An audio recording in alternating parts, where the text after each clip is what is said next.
नमस्कार। आज अनुचिंता तीनोटी अमूल्य जिनिस।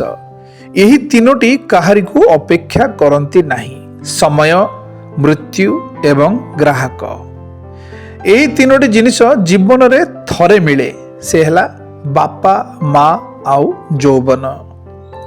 यही तीनोटी परदा भितरे रहिबा योग्य, धन, भोजन एवं स्त्री। यही तीनोटी ठारू दूरेई रहिबा उचित, कुसंग, स्वार्थ एवं निंदा।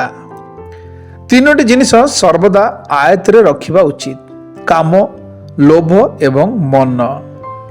ये तीनोटी जिनिस मन लगाइबा उचित, ईश्वर, परिश्रम एवं विद्यारे।